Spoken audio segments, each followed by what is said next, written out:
with you. You get what's out in 2020, what's in 2021 in both home design and decor. So I'm going to go over a couple of these briefly. Stick with me. If you got any questions or comments, make sure to pop those in there.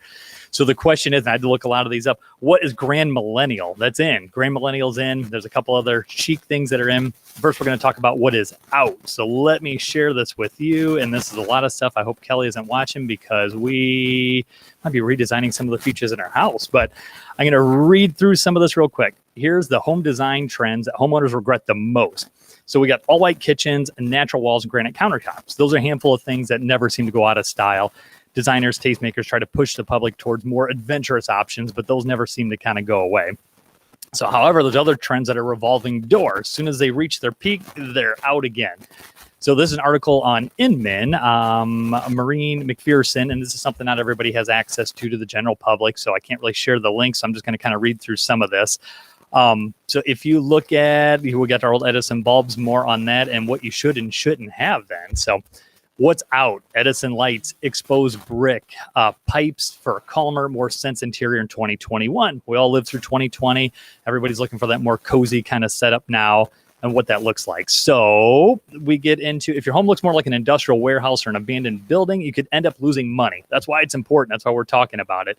As much as 5 to 10% of the asking price if potential buyers have to go in and redo all your home aesthetics. So there's a couple surveys done. An industrial overdue is a no, and the trend is slowly fading away.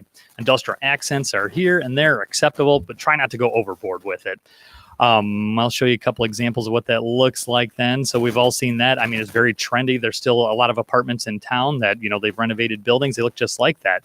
So instead of covering the bricks and ceilings, this is a feature that came, a total 180. They said back in the 80s, from that punchy, bright kind of look then, and into the 90s, early 2000s when that's kind of come around. So again, talking about the survey, designers are falling out of love with the industrial design.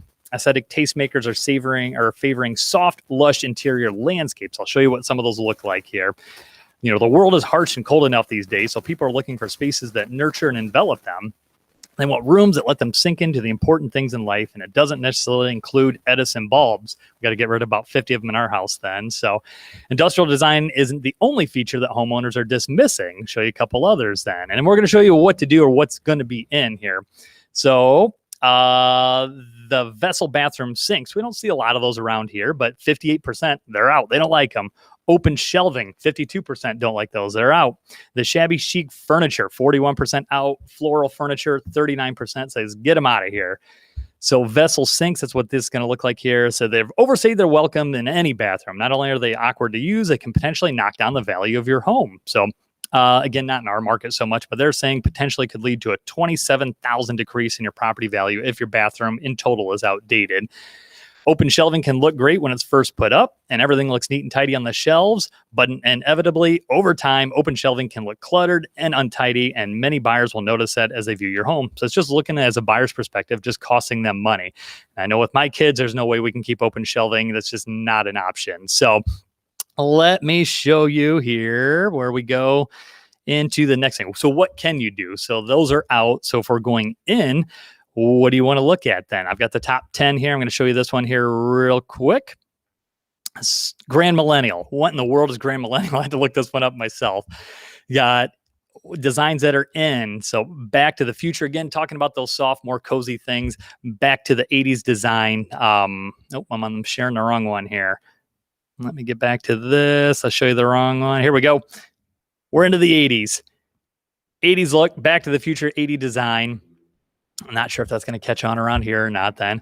Escape the countryside with cottage core. Again, that more cozy, cottage feel. So you're going to be stuck at home. Pandemics continue. That's what you're going to want to look for. Activate your green thumb with plants. Again, pretty self-explanatory. We're going to rip right through these. Statement wall used to be called an accent wall, but now we're looking, it's going to be a full-on statement. What do you want to do with that?